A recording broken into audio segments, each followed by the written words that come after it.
I'm gonna move on to the situation of the flooding.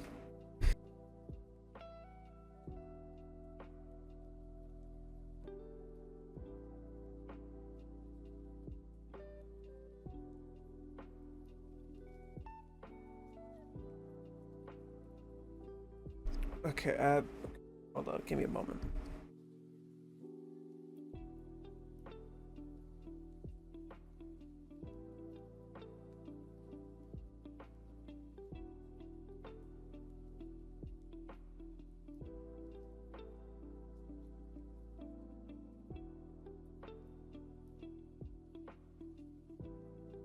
Weird.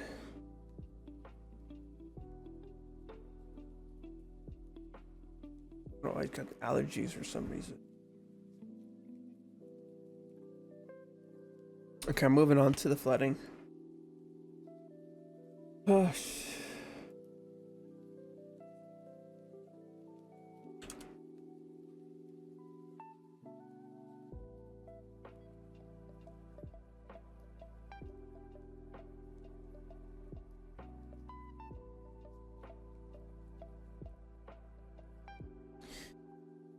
Texas live updates. Death toll surpasses 100, including Camp Mystic counselors and campers.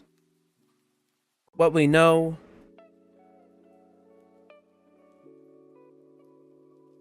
What we know. More than 100 killed, at least 108 are dead across 6 counties in Kirk County. Officials reported that the deaths of 57 and 30 children as of this morning. Search for survivors. Rescue crews continue to comb through the region, but hope is fading for survivors. Storm relief. There is a small chance of more storms and rain, but forecasters say the flood-ravaged hill country should see a break in storms today.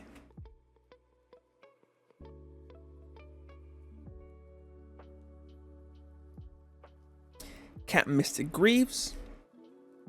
Camp Mystic, the summer camp at the center of devastating flooding that has hit the Texas Hill Country over the last 3 days, is grieving the loss of 27 campers and counselors. Authorities said today that 5 Camp Mystic campers and 1 counselor remain unaccounted for. A sign that reads, Jesus wept sits propped up on debris up the riverbank from Camp Mystic, where the young girls had been tucked in their beds just before floodwater overwhelmed the camp. On the 5th day since the historic and tragic flood of the Guadalupe River, the search for survivors continued in some places, while in others, large equipment signaled a shift to clean up. Oh my god, I can't breathe.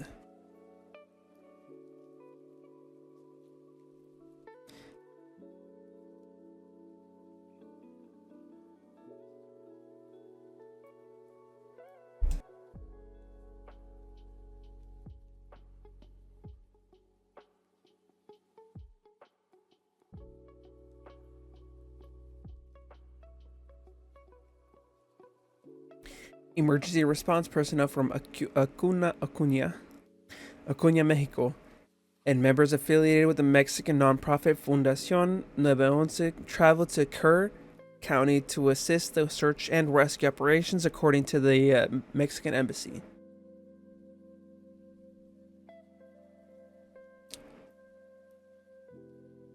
Even with all the hate going towards the Hispanic community, Mexico still sends help. These are the people that are literally helping in our times of needs, and yet our government still wants to kick these people out for what? Just simple racism.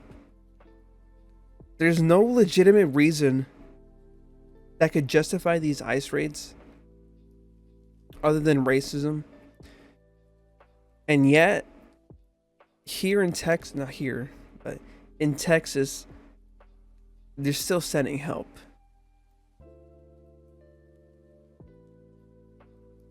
the work of each rescuer while expressing willingness to provide further support.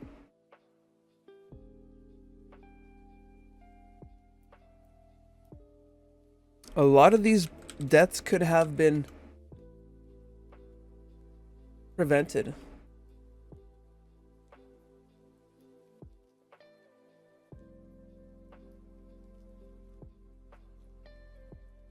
New NOAA budget details plans to eliminate most weather and climate research. All research, labs, and institutes terminated. As in previous White House proposals, the most dramatic changes are planned for NOAA's Office of Oceanic and Atmospheric Research.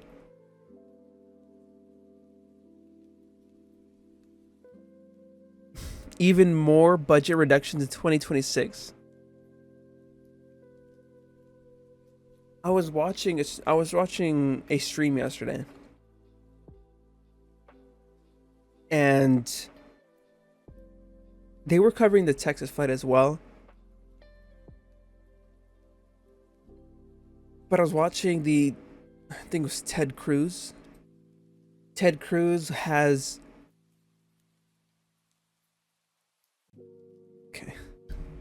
find the words.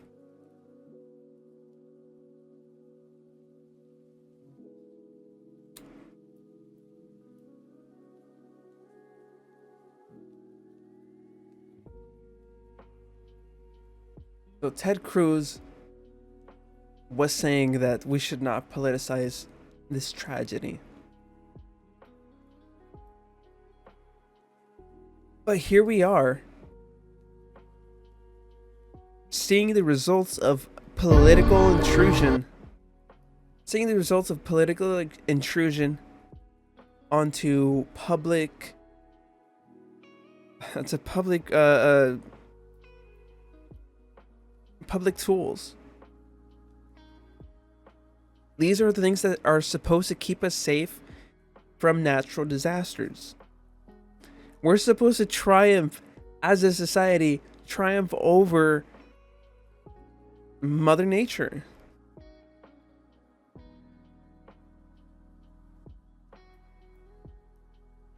More than 100 people dead. Is it only because it has been defunded? No. But the numbers could be reduced. There could be so much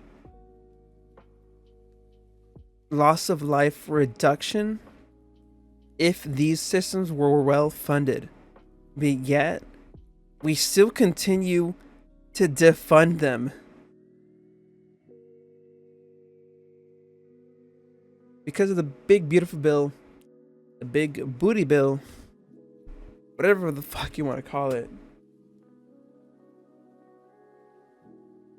It's consistently screwing the public over and over and over.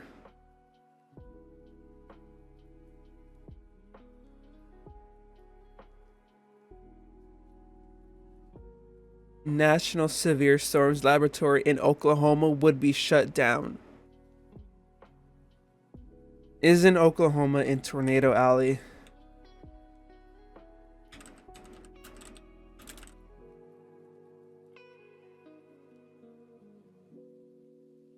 Boom. Oklahoma is in Tornado Alley, and they want to and they're gonna close it down.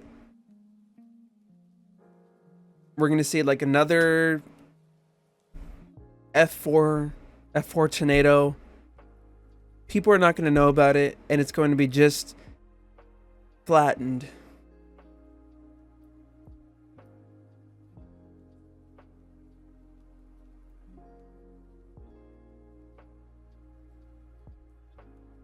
The only remaining severe weather system or weather research would come from specific projects like the U.S. Weather Research Program and Phased Array Radar Program and the Joint Technology Transfer Initiative. Approximately 60 million and 30 federal positions would be transferred to the National Weather Service. Didn't that just get defunded too? NWS defunded.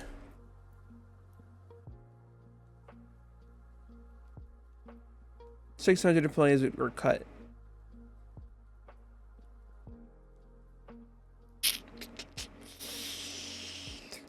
Wow.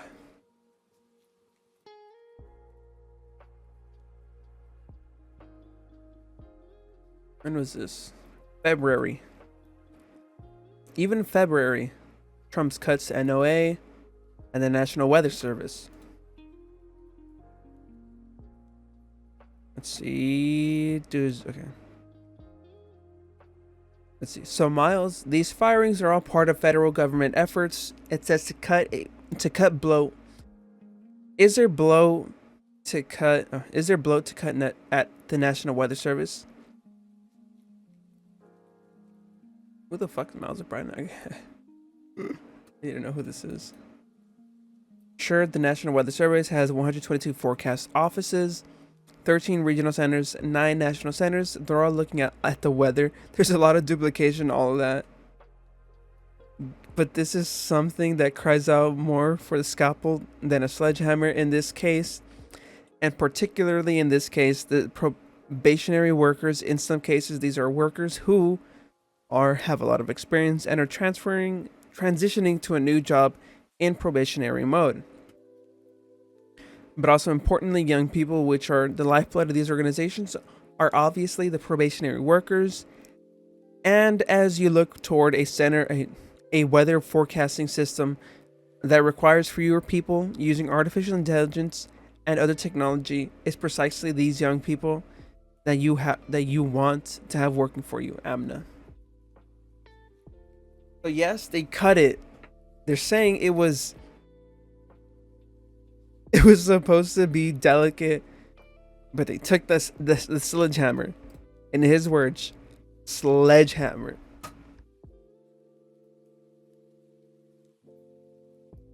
And this is what it's caused.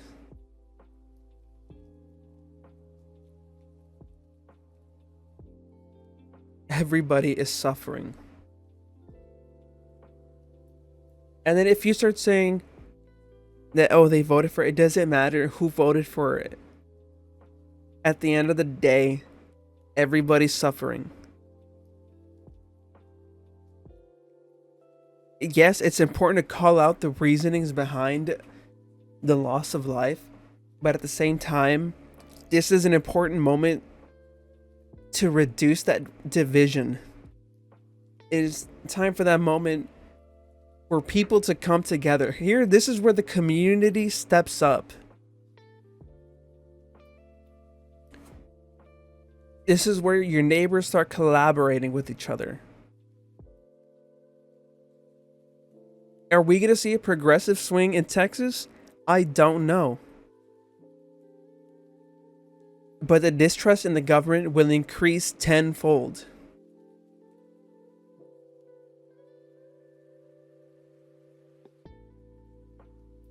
Two hours ago, search and rescue volunteers say we're finding some of the people that have passed.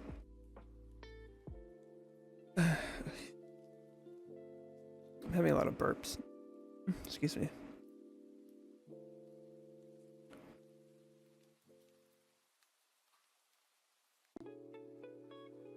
And this is the craziest fucking thing. He's waiting to Friday. He's waiting to Friday. And if I'm correct, he even defunded FEMA.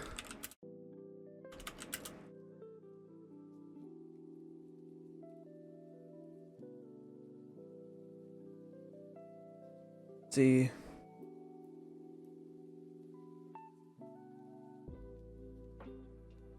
He wants to eliminate it entirely.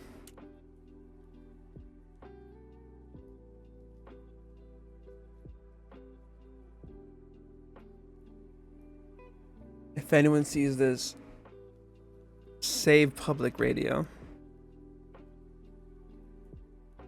I know I have like no viewers right now, but if anyone sees this, please find public radio. Trump administration says it wants to eliminate FEMA. Here's what we know. This is June 26th. Not that long ago. President Trump says the Federal Emergency Management Agency, FEMA, should be eliminated, and that states should take on more responsibility for responding to and preparing for extreme weather and other disasters. That would mean big changes for millions of Americans who rely on FEMA after hurricanes, wildfires, tornadoes, floods, and other weather disasters every year. The cost of weather disasters in the U.S. has skyrocketed in the last decade as climate change causes more intense weather and population grows in areas that are high risk for hurricanes, wildfires, and other destructive events.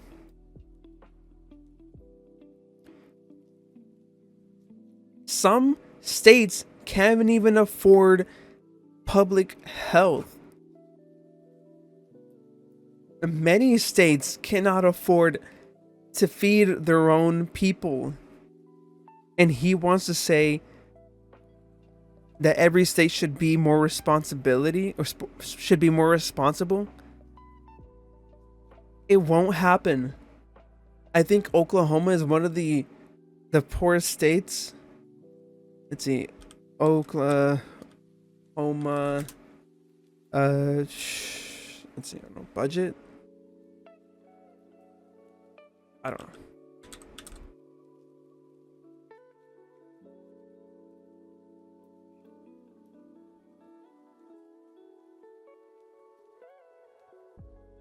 Thriving.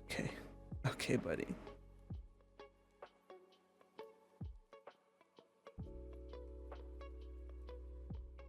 Here they are saying that they don't have the budget. Oklahoma County Jail to stay afloat despite urgent warning about budget last week. They don't have the budget for their own jails. And to think they're going to be able to cover themselves for a natural disaster. Like so many things are cooking up here. Oklahoma won't have federal assistance for their weather emergencies. NOAA is being defunded, and they will probably close their research facility in Oklahoma. Hope to God, no fucking tornadoes hit Oklahoma. But this is a recipe for disaster.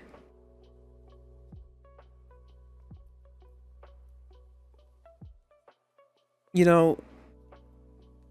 FEMA even in Texas right now? Is FEMA in Texas? Yes, they are. Thank God.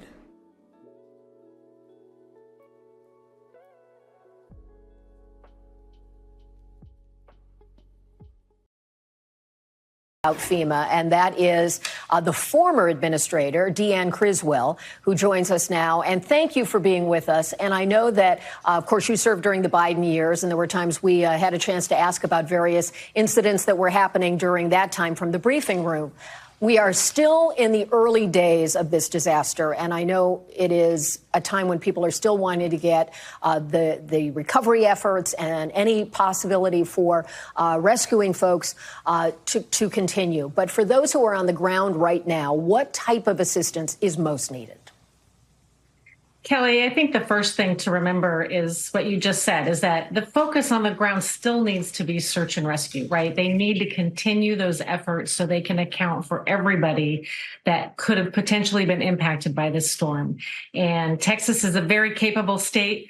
I've worked with Governor Abbott and Nim Kidd on several other disasters during my time, and they have a lot of resources.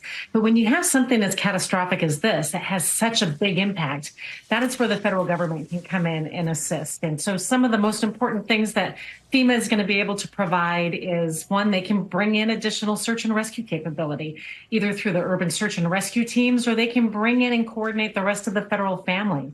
I know the Coast Guard is already there, but Fish and Wildlife and other agencies that have this capability are all ones that can be brought in to help with this part of the response effort. But as they go into, oh, go ahead. I just wanted to ask you, because what you're talking about are those areas of expertise at the federal government. Obviously, states can handle all kinds of storms and problems that come up that are, frankly, at a much lower level of emergency. And then when you get to this kind of a scale, we just got an update on the death count. It is now 95, according to NBC's reporting. It's just a devastating number. And we have heard, of course, President Trump talking about phasing out FEMA after this hurricane season. So that's from June to November is the hurricane season. Obviously, this flooding was connected to the storm that was farther south in the Central American area off the coast there. The president has not said what kind of impact that would have. He has talked about giving resources directly to the states. You have worked this. You worked the surprise of the Asheville, North Carolina storm that created devastating consequences that many people didn't foresee. This is sort of has some elements of that. What are your concerns about changing the structure of FEMA going forward? I guess it really depends on what problem is trying to be fixed, right? I'll be the first to say that there are things that can be improved in the way federal assistance is delivered. But without fully having a conversation, a thoughtful discussion about what problem is trying to be fixed, you're just going to put forth efforts that could potentially have other consequences. You know, I think about states managing more, and states always manage disasters. States and locals have that responsibility. But Texas has already requested assistance for search and rescue, and I think Oklahoma and Louisiana are sending search and rescue teams in. But many of those teams are also funded and trained by FEMA. And so even though they're state to state requests right now, what happens if that funding for their ongoing training and maintenance goes away? How are they going to be able to sustain that? Those are the second and third order effects that I just don't know are fully thought through right at this moment in the conversation. A lot of what people are. Don't let anyone tell you that this is not political. Don't let anyone tell you that shootings are not political. Do not let anyone tell you that massive tragedies are not political. When time and time again, the government has defunded national programs, defunded ways to prevent mass loss. Time and time again, let down by those in power, just to save a couple bucks. This will happen again and again and again. If we elect those who are in search for profit over people, this will not end. And as I said before, in Oklahoma, there will be a tornado. And without proper funding to NOAA, and proper funding to FEMA, more loss of life will happen. Not in some cases, I'm talking about entire neighborhoods leveled. Asking about is the early warning systems, and you may have more expertise than the rest of us on how that actually works. And there is some concern that perhaps there should have been there was some review in the community about looking at that, and the public just didn't want to pay the bill for it. Now, obviously, you see concern about why couldn't they have had more. What is your expertise from everything you've learned managing FEMA about how early warning is important and how it can be prohibitively expensive for communities to foot that bill themselves? Early warning is so critical. I mean, that messaging is one of the most important things that we as emergency managers and we as communicators need to be able to get out to people that are in harm's way, right? They need to understand what their risk is, but they also need to understand how they're going to get information. I think one of your previous reporters talked about the NOAA weather radios if you're in an area that doesn't have cell service. Every state and every community is going to have to develop that plan for themselves, but they are expensive. Like if you were to put in a siren system, those are expensive. You have to not just put them in, but also train people on what the sound is and how they're going to use them and what actions people will take.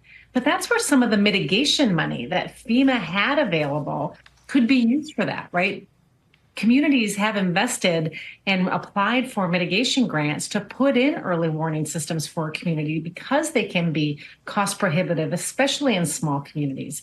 And so with those grants also in jeopardy, it takes away another resource that communities have to actually put these types of systems in place. It is good to see you again, and we're going to call on you frequently now in this season of dealing with this crisis to get your expertise. Deanne Criswell, thank you so much for being with us. Joining me now is Dave.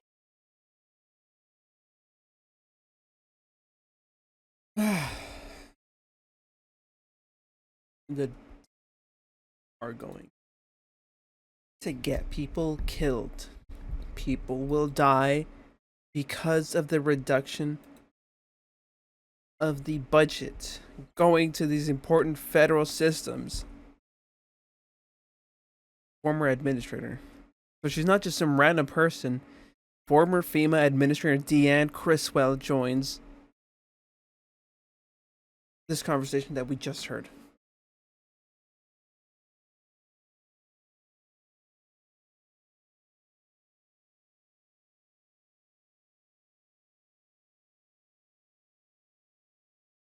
Honestly, that's it for me today. It was a short stream. I need to get back into doing this. Even though no one was here, it was actually kind of fun.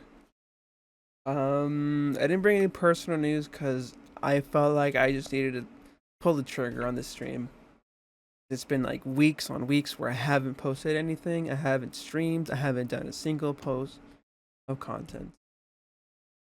If you enjoyed, consider, subscribing to my accounts. Follow me here on Twitch. I have a TikTok to where I post. I try to post. But yeah. Thank you for watching. I hope you enjoyed your stay. I hope you have a great day. And remember, you'll always be loved. Love yourself because some people may not. Have a great one.